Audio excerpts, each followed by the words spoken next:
I am still obsessed with the alter ego lore even after it was released a year ago. Disclaimer, this is my opinion. This is with no hate intended. Okay, so if you didn't know, I love anything with interesting lore. I guess it just gives me something to imagine and daydream about, LOL. But seriously, I've been thinking about the alter ego lore since the release of the album, and I have ideas and theories that just sound too good and should be shared. Yes, this album has its own flaws, but I still enjoy it. I doubt that Lisa is actually going to commit to this alter ego concept, but whatever this is for funsies.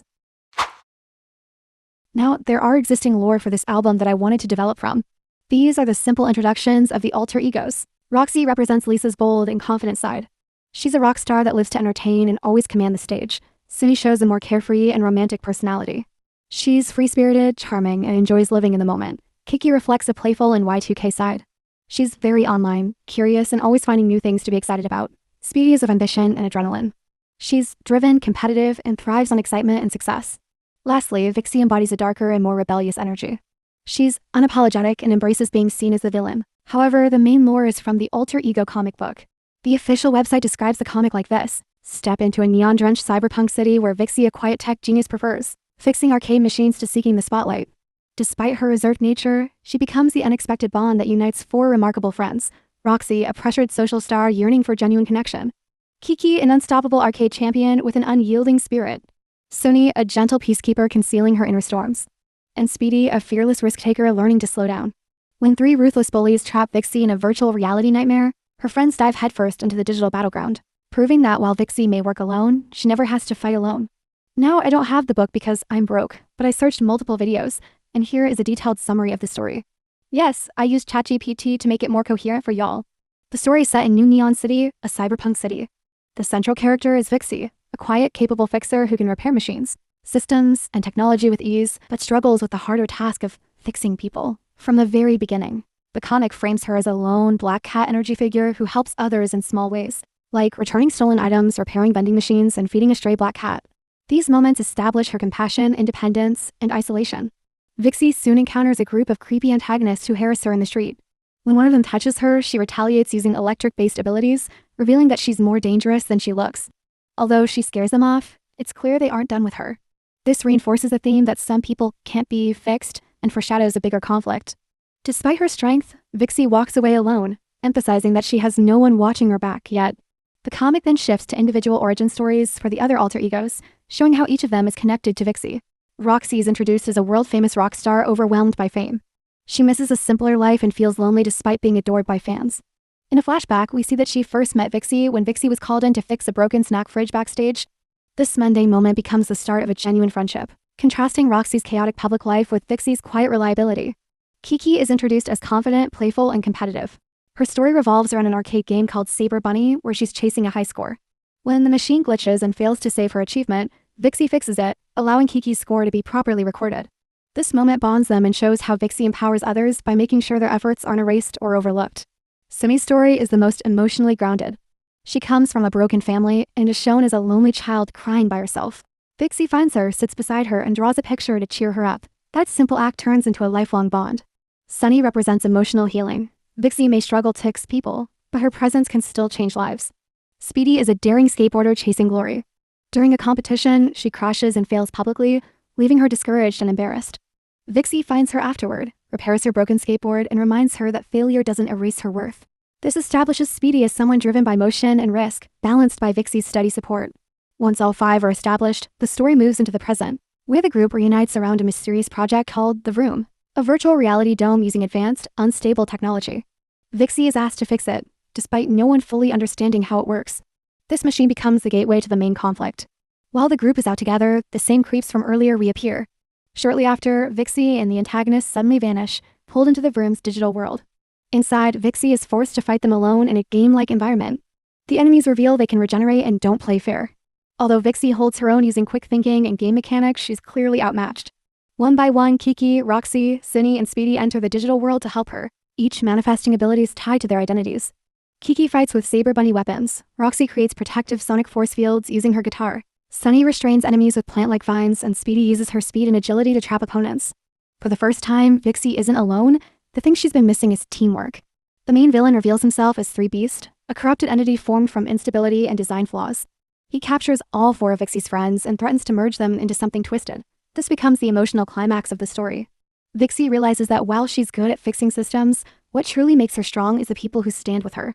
Using that realization, Vixie overloads 3 Beast by exploiting his flaws rather than brute force. The villain collapses from his own instability, freeing her friends. The system reboots, and everyone is safely returned to New Neon City. The comic ends with the girls standing together, united.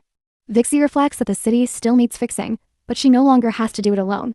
The final message is clear. Individual strengths matter, but community is what makes survival and healing possible. Before I move on to my ideas, I want to point out a few things. One common criticism among people is that some of the personas, mainly Roxy, Vixie, and Speedy, feel overlapping. I understand that and definitely agree. If you look closely, there are only a few distinct details that clearly separate the 3. When blurred together, they're all baddies.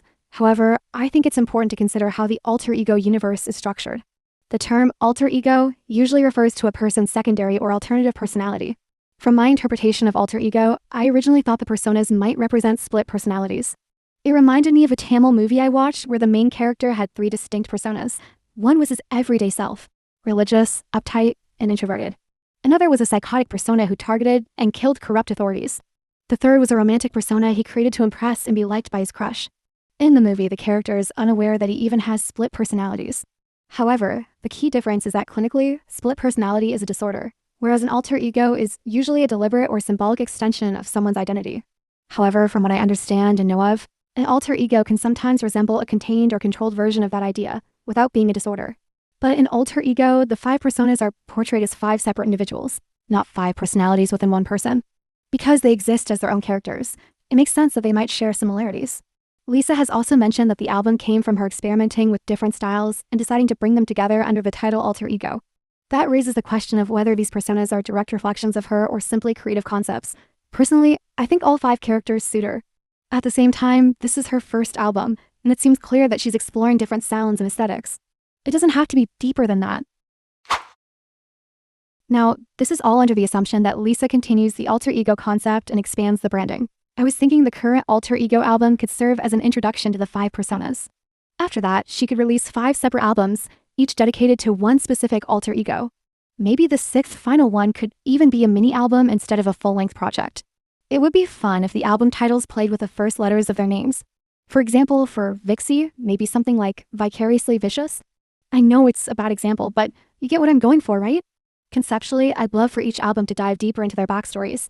The current album and comic feels like an introduction. We meet Vixie, then see how she met the other 4 girls, and eventually they come together as a team. But there's still so much that could be explored. For example, Vixie is labeled as a villain, but in the comic she mostly comes across as introverted and helpful.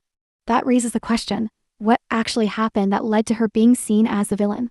Her solo album could explore that turning point. With Suni, we're told she comes from a broken family, but that feels kind of surface level. A deeper look into how and why her family fell apart could make her story more emotional and layered. Roxy is portrayed as someone constantly in the spotlight and is tired of it.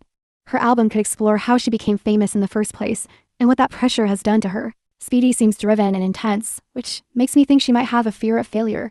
It would be interesting to explore whether that mindset comes from personal ambition or outside pressure placed on her from a young age. Kiki might be the hardest to develop because she seems more laid back and obsessed with gaming and pop culture. Her story could focus on where that obsession began and what it means to her. To expand the universe, each album release could come with a new comic that explores that character's backstory in detail. That way, every era builds the lore further. The albums could have around 12 songs each, with the track list reflecting different stages of what that alter ego has gone through. The comics could also connect back to the original storyline, showing how the girls met and how certain events shaped them into the versions we see in Alter Ego. Some developments could happen before they meet Vixie, while others could happen after, gradually leading them to become the fully formed personas introduced in the first comic. Overall, my idea is to create a cohesive universe where the music and comics grow together, giving each alter ego depth, development, and a clear evolution. Also imagine if the events in the music videos were actually integrated into the larger storyline and backstories. For example, Vixie is shown in what looks like an asylum, almost like a Joker-style setting. How did she end up there? That could be a major part of her backstory and explain why she's labeled as a villain. With Suni, her personality and story revolves around love and longing. The themes in the Dream music video could connect to her family situation. Maybe someone important in her family left, and that experience shaped how she views love and relationships. For Kiki, I was thinking about the New Woman song and Rosalia. What if Rosalia existed within the story as Kiki's best friend? Maybe they used to spend time together, bonding over arcades and gaming. Then something happens to Rosalia, and that loss is what pushes Keki to become deeply obsessed with gaming, because it reminds her of her friend. As for Roxy, she's presented as a rock star, and we see she's in Thailand. Maybe that city is where her journey first began. Lisa could write that Roxy actually comes from a Thailand-inspired city in the comic. It could be the place where she started chasing fame or where everything changed for her. I just think tying the music video visuals into the lore would make the whole alter ego universe feel more connected and intentional. Imagine if each solo alter ego album were released in the same order the music videos originally came out. Rockstar introduced Roxy first, then New Woman introduced Kiki, and the rest could follow in that same sequence. That would create a structured rollout where each persona gets her own era in the order we met them. I also think it would be interesting to weave certain lyrics into the backstories so the songs feel more connected to the overall lore. For example, in Lifestyle, the lyric, "I did that on my own," could be in Speedy's backstory. It could show that she was constantly doubted with her achievements discredited, which pushed her to become fiercely independent and determined to prove herself. That spirals into her fear of failure. Imagine this as the final conclusion of Alter Ego. The previous antagonists return. Since the world seems to have like a virtual reality, there could easily be a loophole that brings the main villain back for a second round. This time, they could use each alter ego's backstory and deepest fears against them, forcing them to confront their past. That would be such a powerful way to close out the universe. The conclusion mini-album could go into each of the alter ego facing their fears again. So, do you see the vision, or am I just yapping? That's all for today. It's been a year since Alter Ego was released. Now it's genuinely a coincidence that I finally worked on this script just as the 1-year anniversary is coming up. Happy 1 year of Alter Ego, you guys. This is all just for fun, of course. I know this video is long, but I felt like I needed to explain the lore properly so you could understand my full vision behind the Alter Ego universe. Realistically, Lisa might not continue this concept long term, but if she does, that would be amazing. I've genuinely been thinking about this for a year. Around December, I started researching the comics and looking deeper into the details of the concept. This idea has been in my head for a long time, so finally getting it out feels like closure. See you next time!